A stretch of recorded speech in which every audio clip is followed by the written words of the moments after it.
going on, everyone? My name is Left Eddies, but my friends call me Lefty. And in the industry, my peers know me as a sales video Jedi.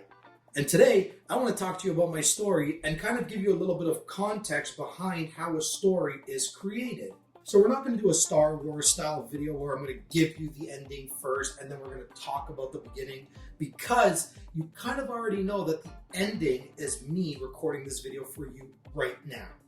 You see, I was born into a family of entrepreneurs. My grandfather immigrated here from Greece in the 1960s, maybe even 1950s, but I can guarantee you it was the 1960s. Now, during his time, he knew that he wanted to be more than just an immigrant, more than someone who just wanted to come to this country and be a dishwasher, be a floor sweeper, be whatever an immigrant can get at the time. Because let's face it, wasn't always the easiest path for them. For starters, he went to the first place that he knew that he was going to feel comfortable. That was with other Greeks. And during his time with other Greeks, he knew that he needed everyone to know his name. And how do you make a name for yourself?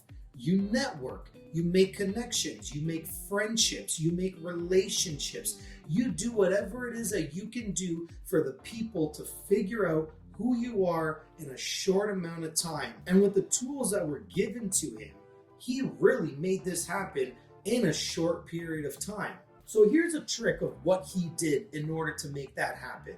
I remember him telling me stories of being young, energetic, ready to just grab life by the horns and do anything possible to really get that name out that he keeps trying to build while he's in his community. He wasn't working the most glamorous job at the time, and lo and behold, he was doing things like washing dishes and just doing the basic things that you need to do as an immigrant in this country. So on weekends, he took all his paycheck or portions of his paycheck and he would go to the local bar where he knew that his niche was, his target audience, other Greeks. And what he would do is he would take that portion of his paycheck, like I mentioned, and he would start buying rounds of drinks for practically everybody at the bar.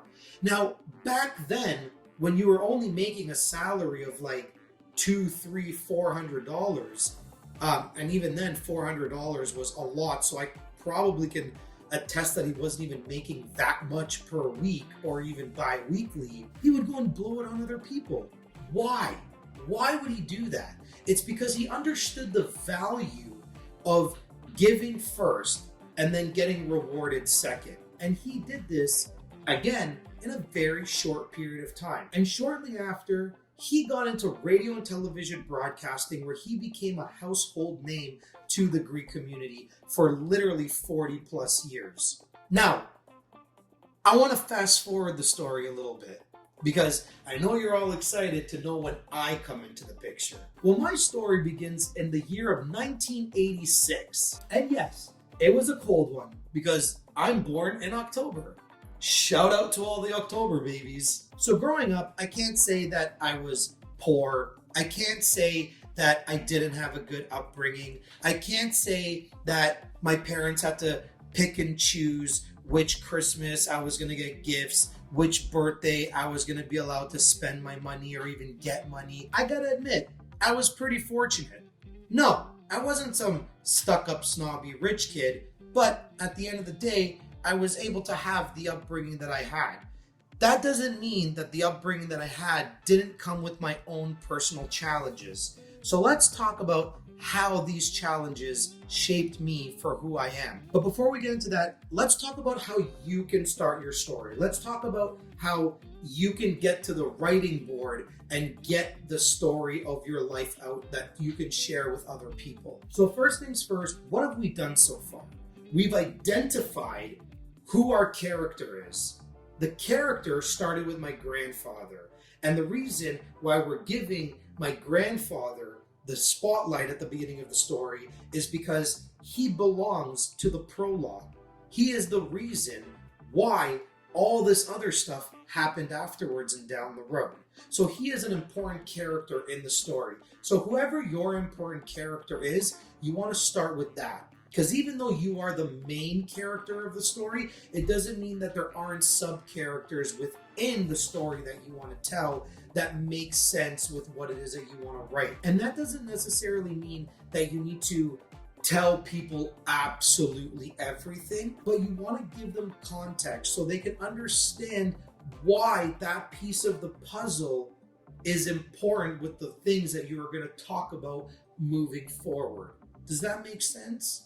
So now I'm born and I'm ready to just grab life by the horns and just do everything I possibly can with it.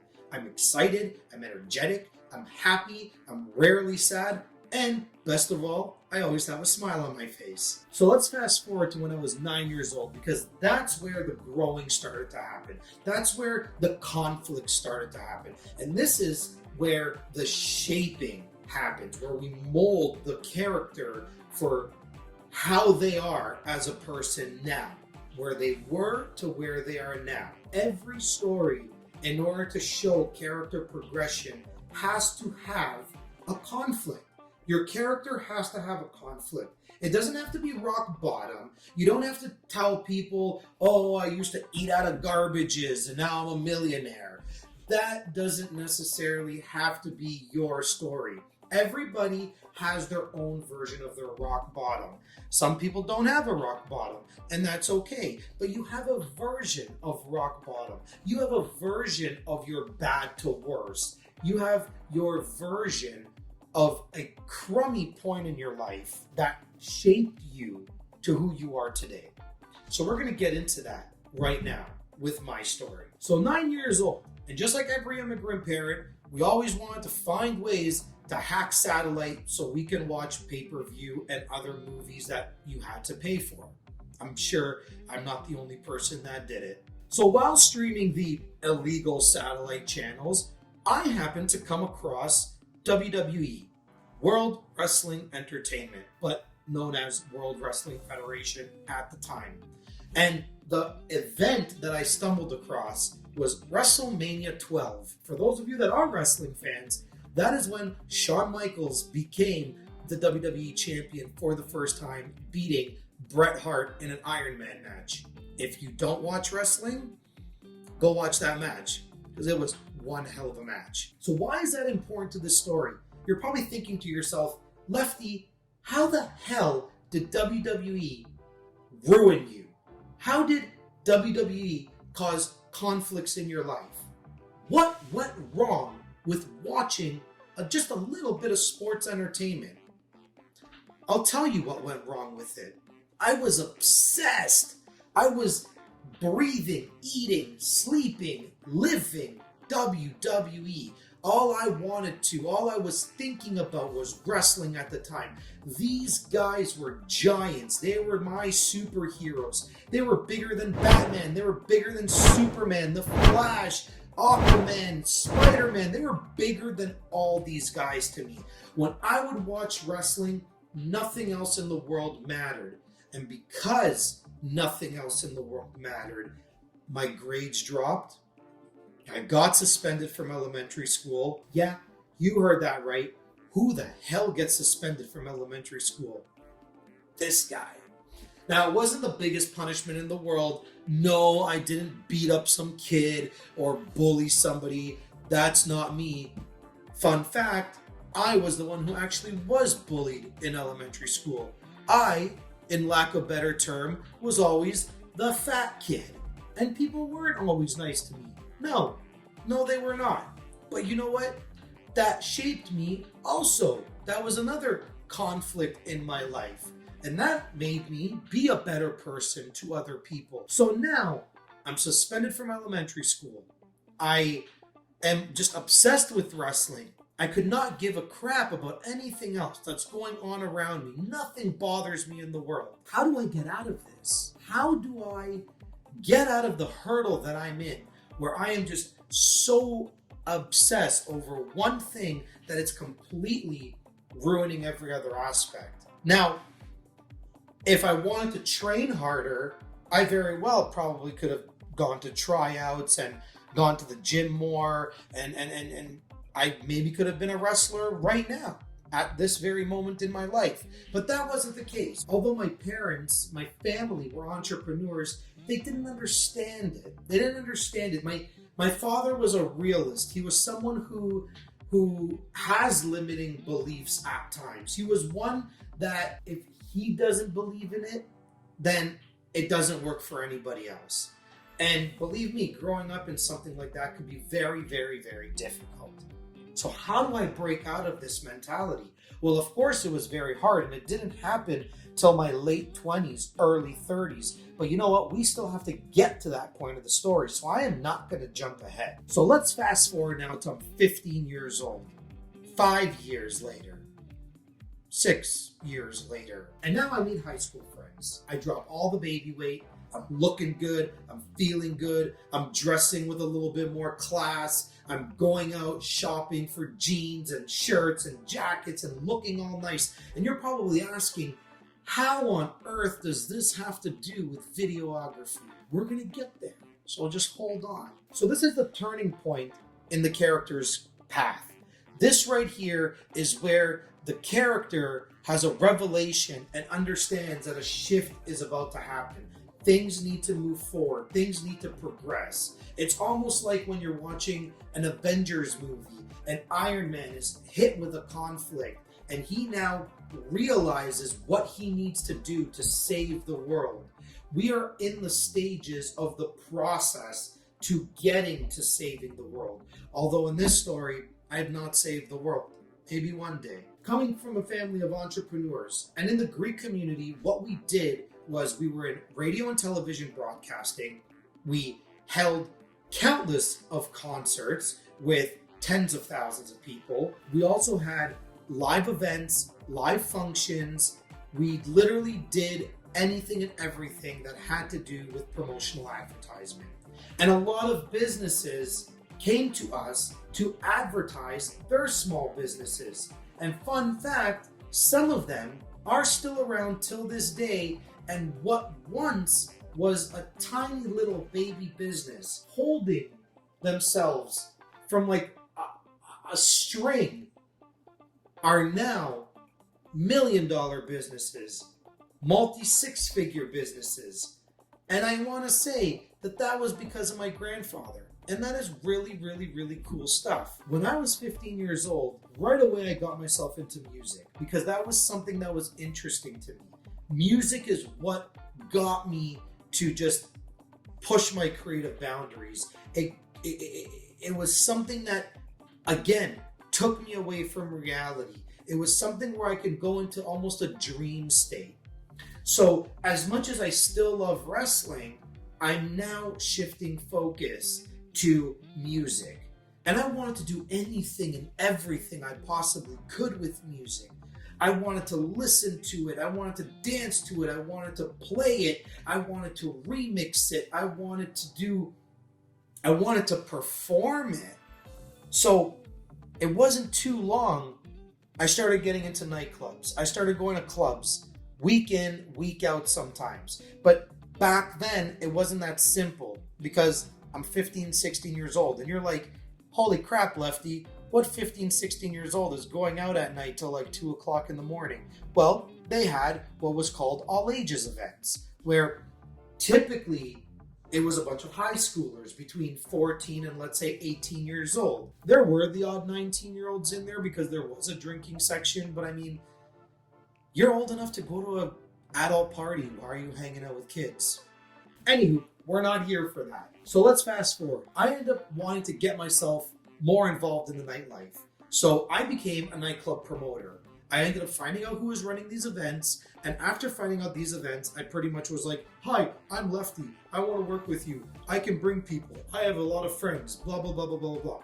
And I became a nightclub promoter. And every time there was events, I would go out and I would have stacks and stacks and stacks of flyers, boxes of flyers, boxes of tickets. And I would literally go on street corners. I would go to other club events. I would go to, God, you name it. I don't even know. I would just go anywhere I possibly can. Malls, shopping centers, other high schools. And I would just flyer the crap out of them. One story even involved the fire department.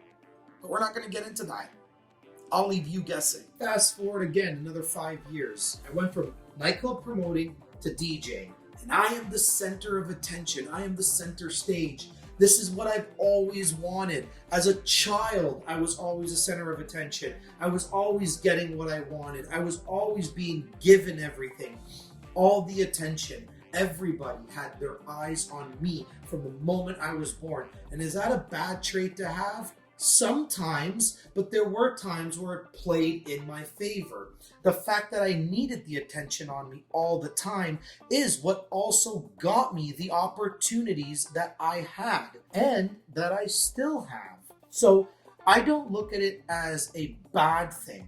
And because in a noisy market, you need to be the loudest person in the room. The loudest person always gets what they want in the end. Let's now fast forward to when I'm DJing. I'm 19, 20 years old. I'm playing literally club after club after club. I probably ran through every single nightclub in the city of Toronto. I played at clubs that don't even exist anymore, which I think is cool because I can say that I was a part of history. One nightclub in particular that I got to play in the main room a few times was the Government. The Government was an iconic venue in the city of Toronto, and it shut down. It's a condominium building now. But that was literally the staple for venues all over the world. That was one of the top 10 venues in the world at one point. Thousands of people would rush the Government week in and week out just to get in, just to hear their favorite DJ. And it was an experience. It wasn't just a club. It was an experience. It was something you've never witnessed before. And it was amazing. It was incredible. People would be there till 7, 8, 9, 10 o'clock in the morning. And nobody cared. Nobody had a care in the world. It was one of the best decades of my life. Now being a local DJ, I know that I need to expand. I need to move into different territories. So how did I do this? I needed to start chatting with promoters and marketers outside of the city of Toronto. I needed to go to provinces next door. I needed to go to other countries. I needed to go to the United States. I just needed to be where other big things were happening. And I did that. I ended up getting a residency in Montreal, Quebec. I ended up playing in Miami. I ended up playing in New York. I ended up playing at beach parties in Europe, in Greece, almost every summer. What a life. What a life. You get to tour, go to different countries, play music, have fun, and best of all, get paid. Who doesn't want that? I know when I was in my 20s, I sure as hell wanted that. Quite frankly, I haven't even been in that industry in the last 7 years. I have no idea what it is now. I don't even know what the protocols are anymore. And you might ask me, well, Lefty, why did you leave? And again, I'm going to get to that. I'm going to answer all your questions, but you got to wait until the end. As fun as it was, as much as I was getting paid, as much as I was touring, as much as I was doing all that fun stuff, it came with its own conflicts. It came with conflicts that I could sometimes say I was not very proud of. It surfaced things that I never thought I had in me. And sometimes it brought out the worst in me where I was scared. I was scared many times. And sometimes it was fear of going down a rabbit hole that I didn't want to be a part of. And I knew that I had to get out of it. And I knew that it came to a point where I had to make another decision in my life. And funny enough, at that moment in my life, I ended up meeting a beautiful, amazing, resilient woman. And now we're married. I proposed to that lovely young lady, and she is my ride or die till this very day. But I am a true believer that people are brought into your life at the right time. They are brought into your life when you least expect it, when you don't even know that you need them. But somehow, some way, they just show up. So now I have this wonderful person in my life, and I want to spend all my time with her. And what ends up happening is I know that I don't want to be in dark rooms for the rest of my life until 7, 8, 9, 10 o'clock in the morning. So I needed to shift creatives, go from one creative to another creative. And how was I going to do that? Well, my wedding was coming up. And the best thing that I can do is ask my parents for a wedding gift, something typical European parents do for their children. So at the time, the Sony a7 III was coming out, and I said, "Hey mom, I want a camera for a wedding present. Is that going to be doable for you?" And she said, "Absolutely." And that is how the journey began. So now starting this new venture, I knew that I had to just get out there, get a bunch of new clients, get a bunch of new people. And I really started my career in photography over videography. How the videography came to be was actually by accident, and I'm going to get to that shortly. So without even trying to get into a market, without getting into a niche, without getting into anything, because me as a brand new photographer, I had no idea that I even needed a niche, that I even needed a certain target audience. But what ended up happening was naturally, I was doing boudoir and swimsuit. That's what came natural to me. That's what gravitated towards me in order to kickstart my business. But I knew that wasn't going to be the be-all, end-all. Because as I started swiping through my feed, I started realizing, well, who is it that I really want to work for? Who is a dream client of mine? And I started thinking who that person would be. And for some reason, Coca-Cola came into my head. Still to this day, I don't know why, but Coca-Cola is a brand that I knew that I wanted to work with.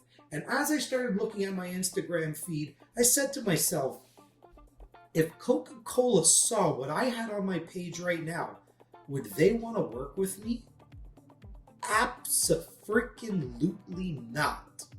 So that's when a change needed to happen. And I had all this photography knowledge, all this knowledge that I wanted to share with the world, that I wanted to give back. I wanted to tell everybody what it is that I was doing, what it is that I've learned, that I've been experimenting with in this last year, 2 years.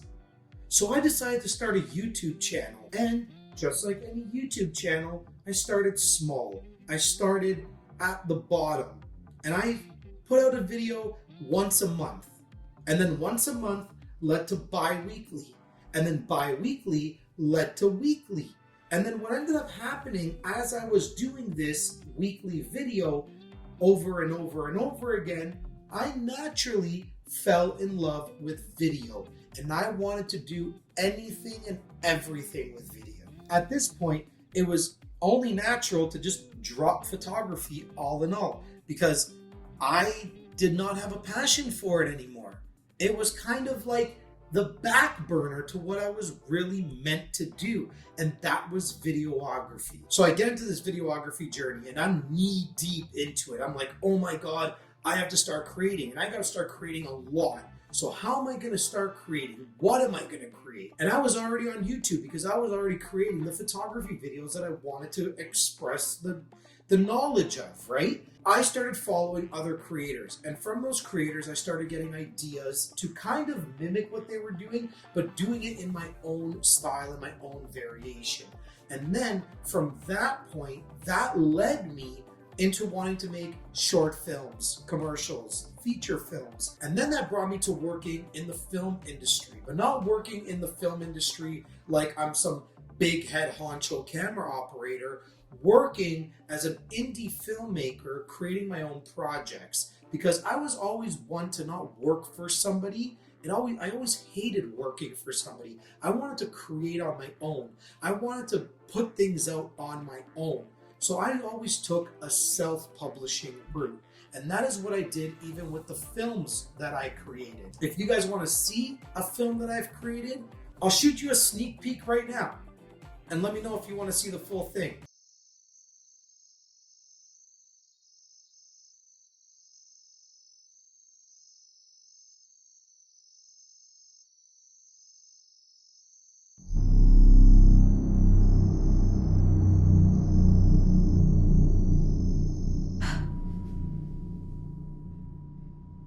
And how I fell into creating movies was because I took it out of what I already liked to watch. And my favorite genres are thrillers and horrors. And that's exactly how I got started. I learned to frame shots. I learned to light shots. I learned to do wardrobe and location scouting. And I literally took in all the information that I needed in order to make a picture perfect film. But I knew that those were going to be passion projects of mine, and it probably was not going to be sustainable. I needed something that was going to get me business, get me a living wage, get me something that I was going to be proud of, where I was going to be able to have more time with myself, more time with my wife, my family, travel, make my own hours, work with who I want to work with rather than being told who I have to work with, and so much more. And that is when I met my mentor, aka the sales ninja himself, Jay Lee. Jay was able to take my business from just surviving to literally thriving. And because of him, I was introduced to a world of people that I thought I would never in a million years talk to, never in a million years be friends with, never in a million years even just simply have a conversation, let alone work with these individuals. And I honestly couldn't be happier. I couldn't be happier because now, after 5 years of being in the video business, it has all circled back. And it has all circled back to promotional advertising. It has circled back to what my roots were initially, where my grandfather had started. And where my grandfather started, he left something to me, something that was lying within me, that naturally spoke to me. This came easy. I didn't have to work for it. I didn't have to fight for it. Did I have to fight for the clients? Yes. Did I have to fight to create my portfolio? Yes. Did I have to fight for the community that I have built? Yes. But what I mean in terms of not having to fight for it is that it was already in me. The passion was in me. The skill was in me. I just had to let it out and give it to the world. And I am where I am now. So now do you see how a part of a story that doesn't seem like it's even necessary to say makes such a difference to the overall picture that you're trying to paint for the person watching, reading, listening? At the beginning of all this, you just thought, what the hell is this guy doing talking about his grandfather? What does this have to do with anything? Lo and behold, the entire time, my grandfather was the backbone of the entire story. He was the backbone of why I was a videographer to begin with. And do you really want to know why I got into videography? How I decided to start that journey? Because let's go back to when I was talking about when I was a DJ. At this point in my life, I was also getting my own photos, my own videos taken of me before I even cared to explore this as a career choice. And when I was getting those photos back of myself, those videos back of myself, I felt amazing. I would look at a piece of content and be like, wow, is that truly me? Is that what I look like? And I felt like a superstar. I felt like $1 million at that point. And I knew from that moment that I did this for one reason and one reason only. And that is to make people feel the way I felt when I first got my deliverables back. And even if it's 5 years down the road, even if it's 10 years down the road, I know that when I get something back for myself, it's still gonna make me feel that good. It's still gonna make me go, wow. And that wow moment is why I love working with the clients that I work with. I want you to know that when you come to me, you're gonna be a part of a community. I want you to know that when you come to me, you can comment freely.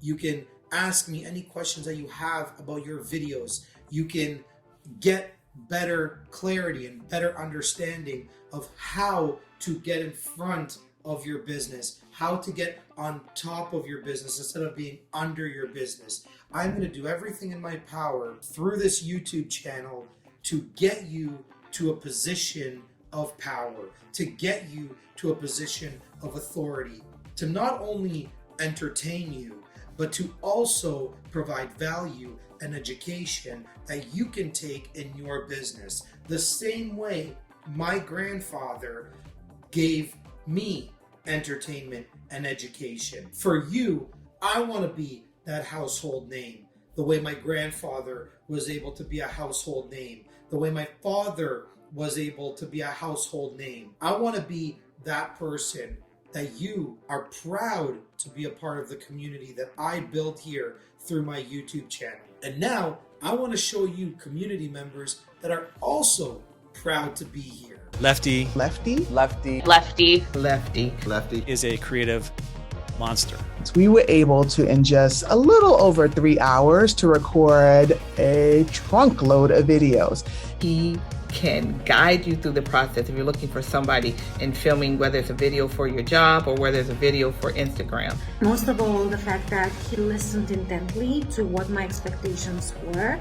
He's got mad skills with his videography and his post-production, and he works quick and he gets it done better than anyone that I know. So I highly recommend that you jump on a call with my video Jedi Lefty and book a call to see if he can help you grow your business and scale it to the moon and back. Scale up, 10x your business. We actually got a couple of leads and we closed out a 3K deal. Thank you, Lefty. Less than a month, I landed like my first big client, which was close to 5K. So there you go. There you have it.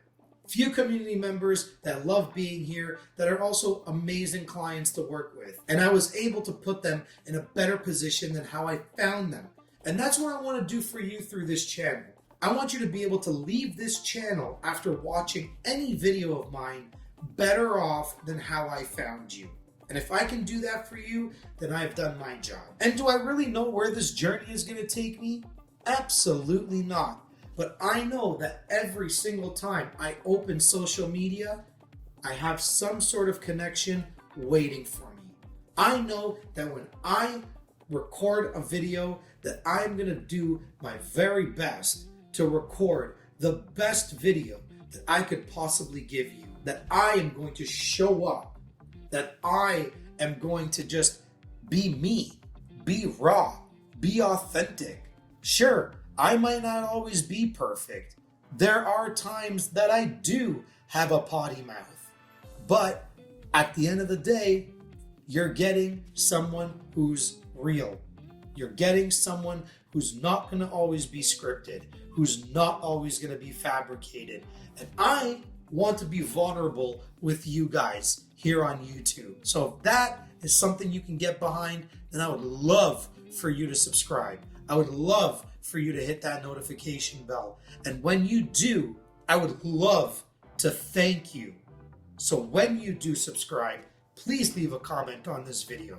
I want to personally thank you. I want to personally show you my appreciation. And if you want to know more about my story, or if you want to know more about what it is that drives me, what's just even on my mind, what I'm about to have for dinner, what I'm going to have for breakfast, whatever you want to know, I am going to be here to tell you. And I am going to try and document more, because I believe in less is more. I have built my entire business on less is more. But what I'm going to do for you guys here on YouTube is I'm going to do my absolute best to just document everything. I'm going to try and document the good, the bad, and the ugly. I might even cry. So I know this video was a long one, but I hope you know me just a little bit more than when you first clicked this video. I hope that we can share this journey together. I hope that we can have a virtual coffee one day. I hope that we can have a coffee in person one day. And no, I don't know where this channel is going to be 10 years from now. I don't know where my work is going to take me tomorrow, a year from now, 10 years from now. All I know is that I love doing what I do, and I want to continue doing it until I physically can no longer do it anymore. And if you want to be that person that joins my community or works with me or even works for me, then come along for the ride, because I look forward to having you there with me too. And if you haven't done so, subscribe, hit the notification bell, and I'll see you on the next video. What?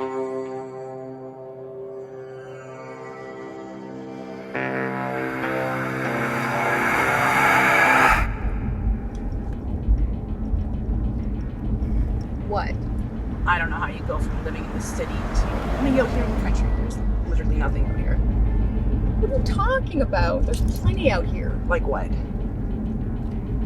There's the bar, the stop sign. Wow. Okay, it beats living in a big city that smells like crap. Are we there yet? No. Are we there yet? No. No. Are we there yet? No. This one. Oh my god, you are worse than my mom. Are we there yet? What if I said yes? Then I What would if be I- very happy. I live in that ditch. Is that okay? Perfect. If Perfect. it gets me out of this car, I'm good with that. Oh god, it really would. I am. But seriously, we're almost there. Oh my god, I'm gonna crash this car. Please don't, because I'm we'll gonna- never get there. I'm gonna pull into the ditch. We're gonna die together. It's gonna be nice. It's gonna be sweet. Oh, Yeah. you're my favorite cousin. Seriously, are we almost there? Yes, we are. Oh!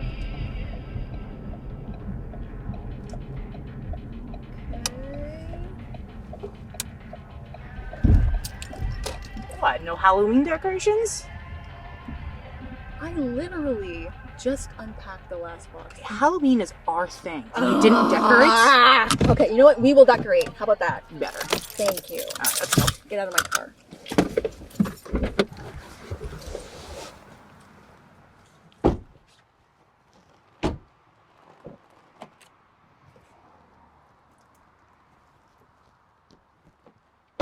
Are you gonna come in or just kind of stand there looking into the abyss? I guess I'll come in. You got all the snacks? I do have all the snacks. Here, hold some. Contribute to society.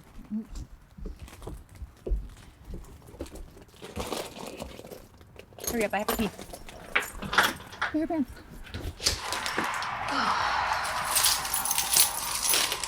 So, I was thinking that we could please make yourself at home. Do you want anything to drink? Here, what you got? Something without caffeine. Well, lots of alcohol, right? Thanks. So, any eligible bachelors in town? Oh, why do you ask? Have you run out of prospects in the city? You'd be surprised how shallow the dating pool gets when you have a divorce. Well, I know a guy. Really? He stands outside the post office and barks at people. I can give him your number. I'm not that desperate. Debatable. Really? Is that what you think of me? So, what do you want to do tonight? I was thinking we could watch a movie. But with booze, though. Really? What do you want to watch? It's a movie so terrifying it will make you question everything you know and love.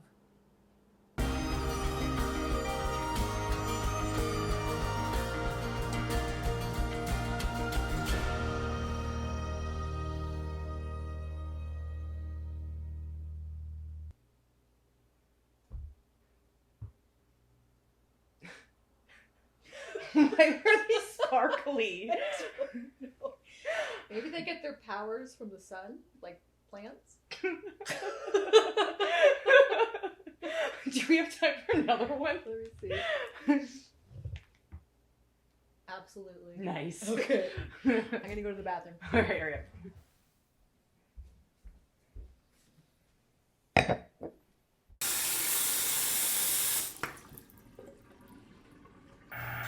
Okay, I am ready for a marathon.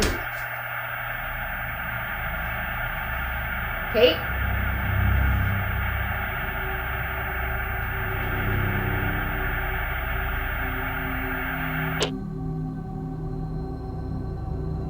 Kate?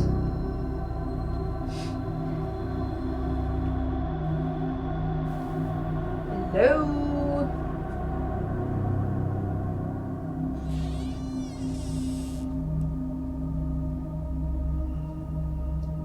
Kate? You're trying to scare me. Working. Kate?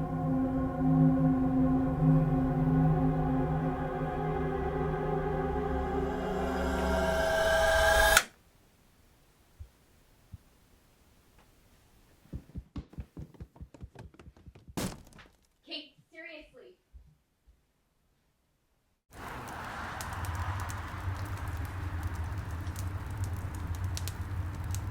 Kate?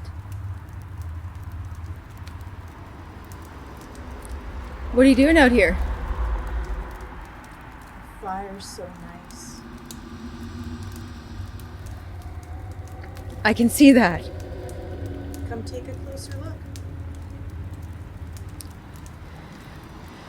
Do you want to come inside?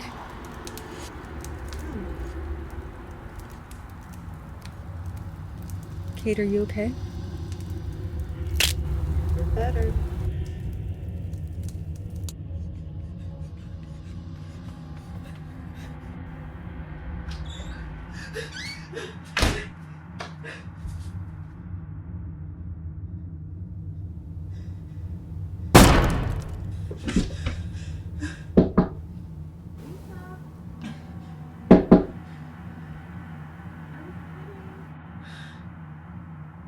Kate, that's not funny.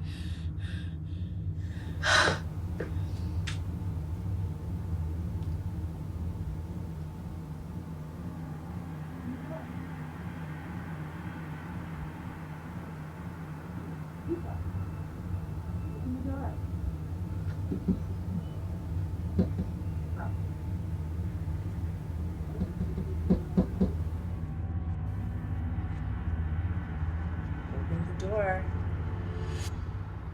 Open the fucking door! Open the door! Open the door! Open the door!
Hey, how's it going? Your mail kind of just got mixed up with mine, so I just came to bring it to you.